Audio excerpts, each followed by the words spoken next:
Hello, and welcome to the Rise Up Buttercup Podcast, where we have one mission: to empower women across the world. And I'm saying no way, I'm going my own way, and you can't stop me, 'cause I'm loving myself, oh no way, this is my own way, and you can't stop me, 'cause I'm loving myself.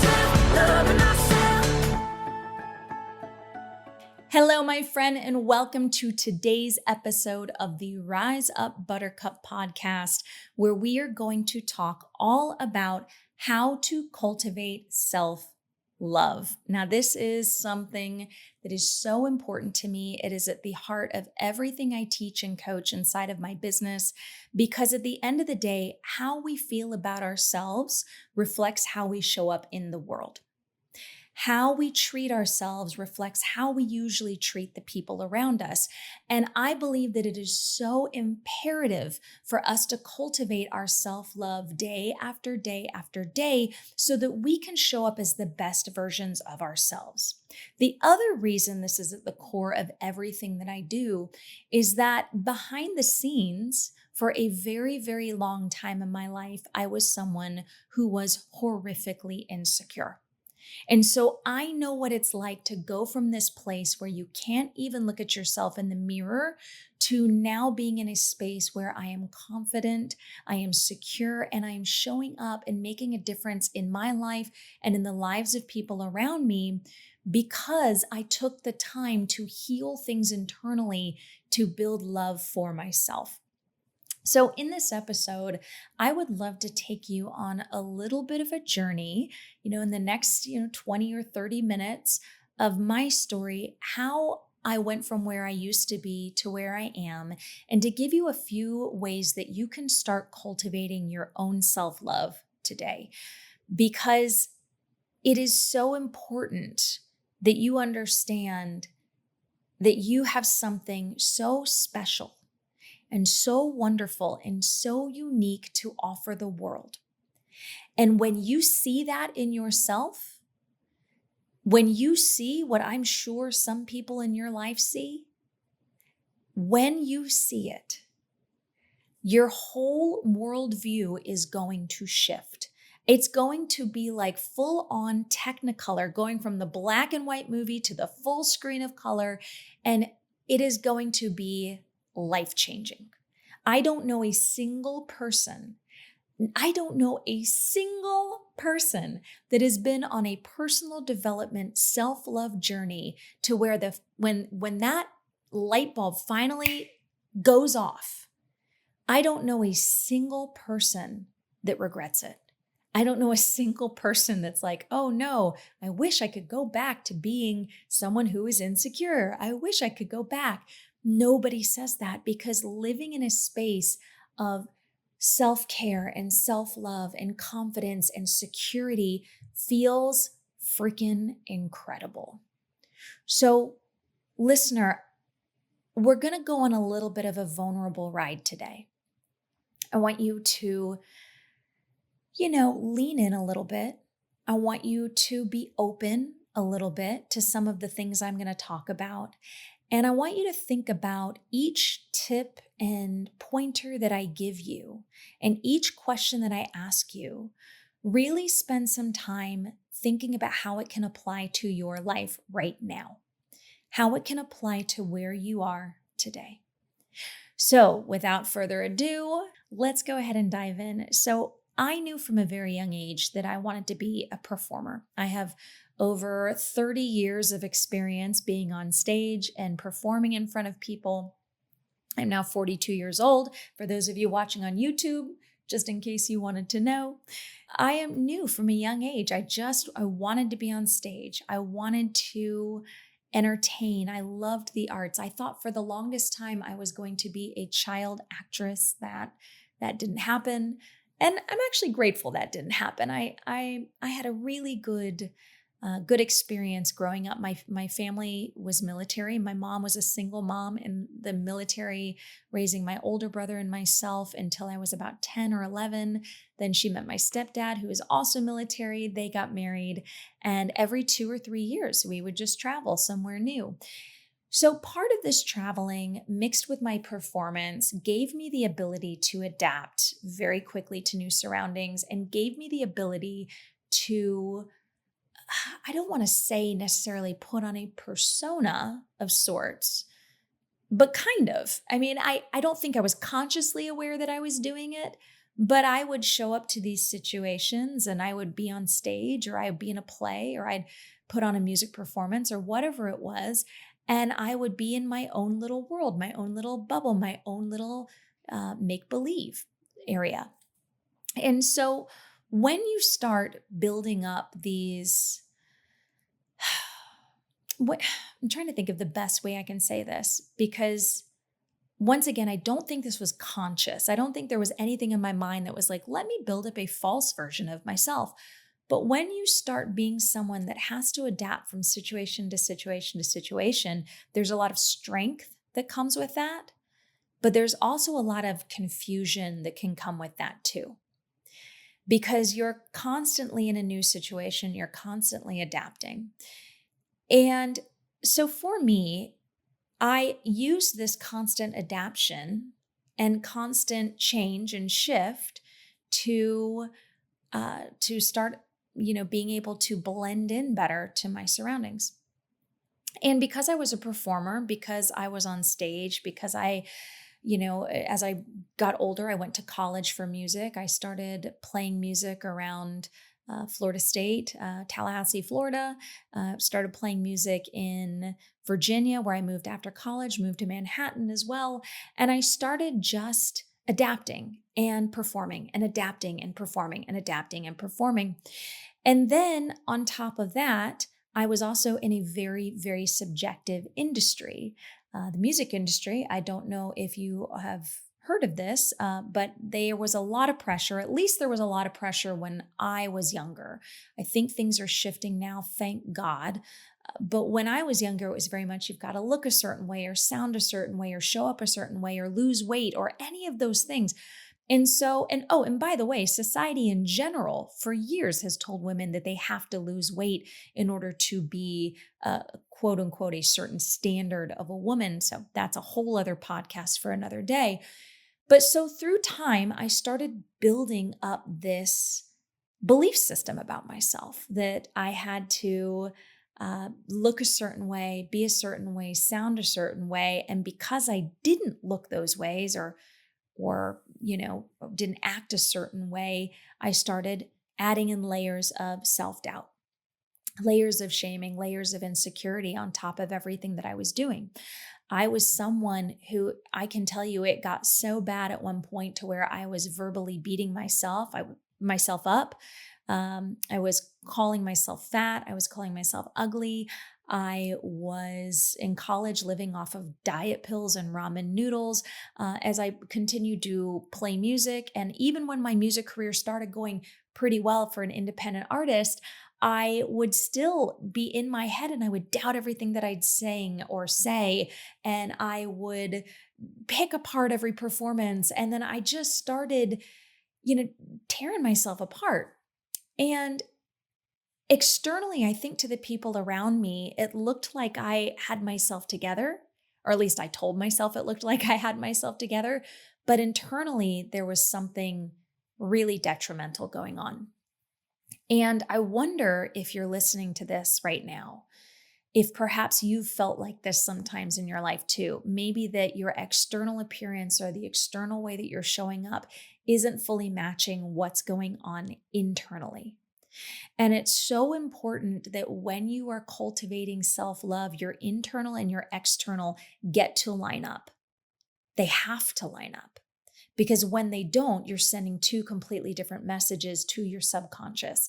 And when you send two different messages to your subconscious, it gets overwhelmed and confused and it doesn't really know what to do. So it just reverts back to its default, which if you've been building up a belief system over year after year after year after year, then that's what it's going to revert back to. Now, I think I may have just lost a few of you. So when I talk about your subconscious belief system, our belief systems about ourselves, whether they're empowering belief systems or disempowering belief systems, only happen and build through repetition. They are created through repetition. So if you have an empowering belief system of I am great, I am worthy, I am loved, I am capable, that isn't something that you just snap your fingers and overnight you have that belief system. That's something that gets built up after day after day after day after day through repetition, because the mind loves repetition. So let's go back to me for a second, and maybe even you potentially, if you're listening to this. If you're someone the way that I was, that I had started developing this negative belief system about myself because of the masks I was wearing through performance, because of the constant adaptability, because of, which, by the way, those are strengths when they don't take over who you are. So I want to put that caveat in there. Being able to adapt easily and to perform are two of my greatest strengths. And they're wonderful when they don't take over the core of who I am, which is what they were doing. That masked with, I've got to look a certain way, I've got to be a certain way, I got to sound a certain way, all of this pressure from the career that I chose, and probably just society in general for women, was building up and repeating itself day after day after day after day after day. So it started small, and then through repetition, it built up into this big, big thing. And once again, I don't think anybody around me really knew what was going on because I never really talked about it. I didn't talk about the fact that I would beat myself up verbally and mentally. I didn't talk about the fact that I had such an unhealthy relationship with food and eating, and eating disorders run in my family. I'm grateful that I never took it to a physical point.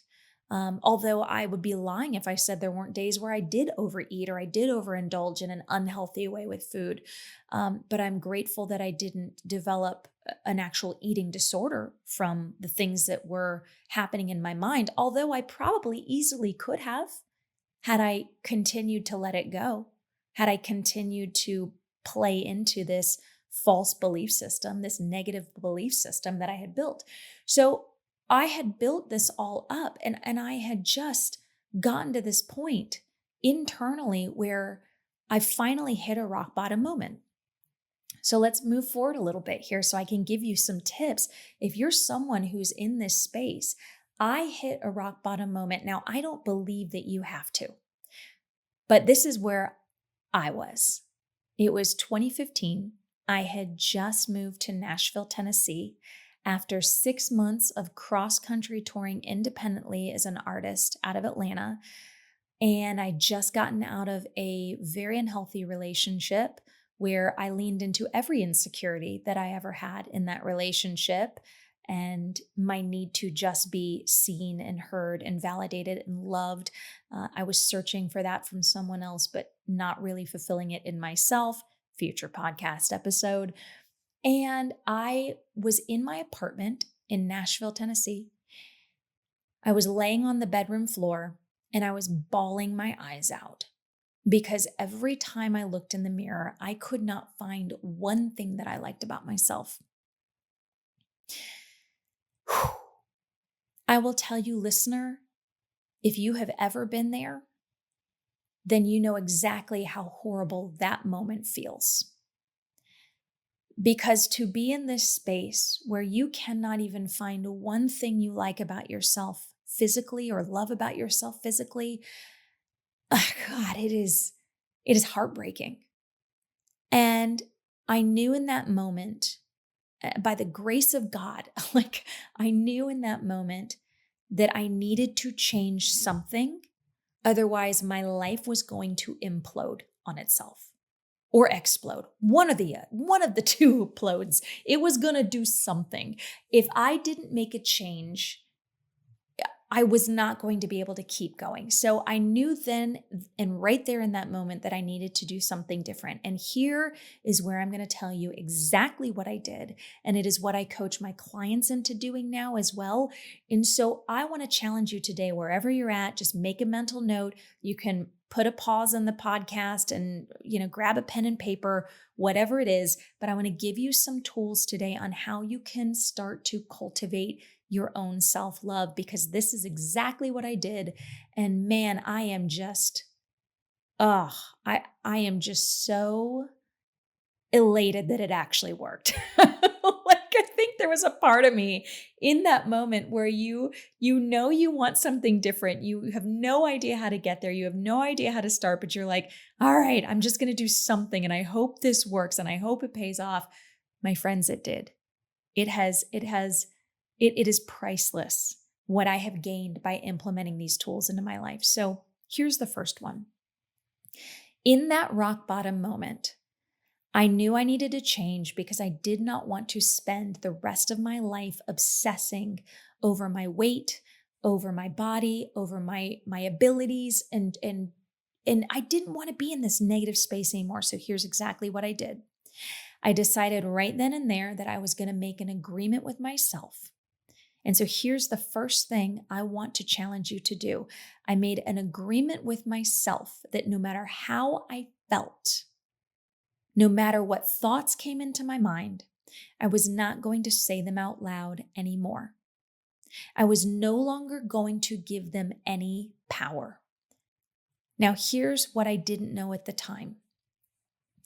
Your mind is a giant information bank, and it communicates through three major modalities: visual, auditory, and kinesthetic. So visual is everything we see, auditory is everything we hear, and kinesthetic is everything that we feel. Your mind communicates in these three major modalities. At the time of my verbal shaming and beating myself up, I was visually seeing something in the mirror that I didn't like. I was feeling that I didn't like it, and then I was confirming it through verbal confirmation of saying it out loud. So I was combining all three of these modalities together. Now, I didn't know this at the time because I had just started my journey, but now as with my certification in neurolinguistic programming and hypnosis and hypnotherapy, I understand why this works now. I was visually seeing something, I was feeling it, and I was verbally confirming it. So in that moment, when I made that agreement with myself that I was no longer going to say it out loud, I was cutting off the auditory confirmation. I was starting to shift the habit of what I was doing so that I could get something different. So the first challenge I have for you is I want to challenge you to give yourself permission to make an agreement to stop one thing. Just draw a line in the sand and say, I am no longer going to do this. I am no longer going to scroll social media and watch people that I compare myself to. I am no longer going to say negative things about myself. I am no longer going to joke around and call myself fat, because guess what? Your brain doesn't know if you're joking. Whatever it is for you, I am no longer going to put myself into a situation where I feel undervalued. Right? Whatever it is for you, you get to put a stop to just one thing. Now, I didn't stop my thoughts or my feelings. I didn't stop or change the way that I saw myself, because that isn't something you can just change overnight. But I did put a stop to the thing that I knew I could control, which was the things I was saying. So find the one thing that you know you can control and put a stop to it. And then the second part of this is I started replacing that negative verbal confirmation with a positive confirmation. So I was inserting a positive reinforcement after removing a negative one. This is very, very, very important, because remember, year after year after year after year, I felt unworthy. I told myself I was unworthy or ugly or whatever it was. And then I saw that that was the case, right? I saw it, I felt it, I said it. So now what I did moving forward is I saw something I didn't like in the mirror. I felt something I didn't like in the mirror, but I said something completely different. And this is where you hear a lot of people talk about the power of affirmations. And now affirmations, like they only work if you work, by the way. Like an affirmation only has power if you say it and repeat it over and over and over again. So what I did in that moment, I remember I was clear as day. I looked in the mirror and I said, "You are beautiful," out loud. And look, I am not going to BS you right now. I did not believe it. It was not something that right away I was like, "Oh yeah, I'm so beautiful. This is great. So glad I learned about affirmations." It didn't work that way. I had to intentionally show up every single day and start adding in that positive reinforcement, that positive reinforcement, that positive reinforcement. And that is how I started to cultivate a healthier relationship. And I shit you not, I actually believed it one day. I don't remember if it was a couple weeks later or a couple months later, but I remember one day I looked in the mirror because I didn't believe that I was beautiful for a very long time. And I looked in the mirror and I said, "I am beautiful." And I felt it. And that was when I had this aha moment of like, oh my gosh, my auditory can affect my kinesthetic. The things that I say out loud, the things that I hear can affect the way that I feel. Holy moly. I had no idea. And so I started this process over and over and over again. And then after a while, let's recap really quickly. First, I made an agreement. So here's your challenge, listener. Make an agreement with yourself. Remove one thing. Just remove one thing that's negative. The second part of this, replace it with something positive. And then here's the little caveat. Start with just one thing because you're going to potentially want to do a 180 overnight because we live in a society of instant gratification. That's not how the mind works. If you try to change and shift too many things at once, your mind is going to feel overwhelmed and it's going to sound the alarm because it's going to be afraid. Your mind's number one job is to protect you, even if it means sitting in a belief system that is not serving you. So it's important that you do this very intentionally and you don't try to overload the brain with shifting way too many habits at one time. This is why people fall off diets or routines because they try to do 20 million different things at once when the idea is just to focus on one. So pick that one thing for you, whatever it is, and draw the line in the sand and make a commitment to yourself that you are no longer going to do that one action, whether it's something you see, something you feel, something you say, you hear. Make that commitment. Then add in the positive reinforcement. And then after a couple of weeks of doing this, then maybe try adding something in. This was something, like I said, that when I first started, I couldn't even believe that it was happening. I couldn't even, at that point, it was, I think, a moment of desperation for me. Like I knew that the alternative was not an option. Going back to who I used to be was not an option. It was not working for me. And so I was willing at that point to try anything. And usually when you start out on your personal development journey, you don't really know where to start. That's why there are so many amazing coaches and, podcasts and books and therapists and all of these things that I would highly recommend filling your brain with every single week. Because the more you fill in positive reinforcement, the more your brain is going to believe that positive reinforcement. But here's the key. Once again, take your time doing it. Understand that this is a process. This is a journey. Even though internally you're like, F this, I want to go fast and I want to have self-love tomorrow and I want a new belief system tomorrow. Trust the process. You don't even have to trust yourself. Trust the process. Trust all of the people that have gone before you. Trust me. And I know that's a big ask because you may not even know me. And look, I know that's a big ask to have you trust somebody you may not know, but I know the alternative. I know the feelings.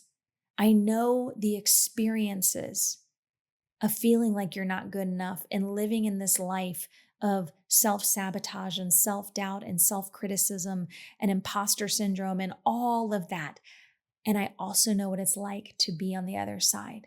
So you don't necessarily have to trust me, but trust that I've been through this process, or at least one version of this process.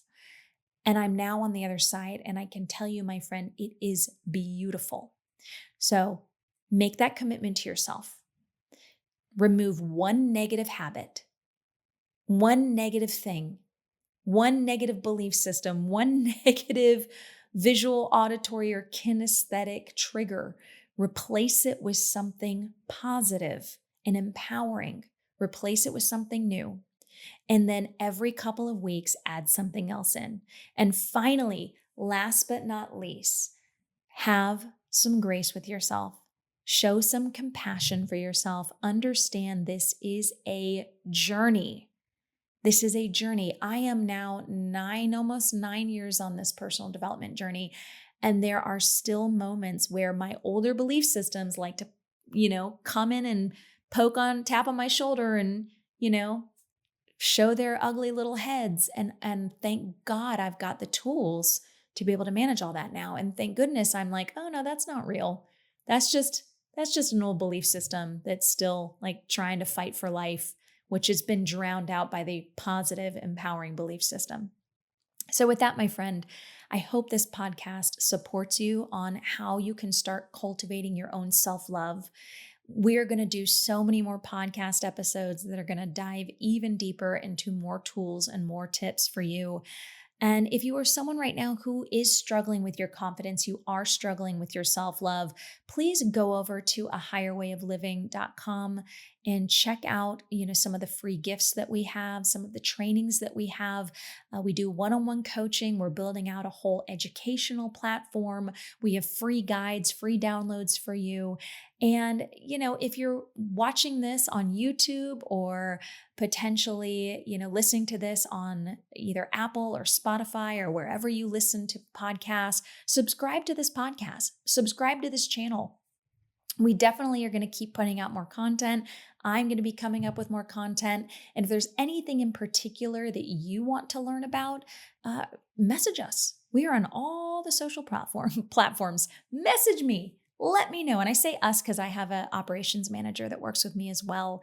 And we have a couple outsourced folks as too. So anyway, I appreciate you being here. I want you to remember that you are one of a kind and absolutely worth it.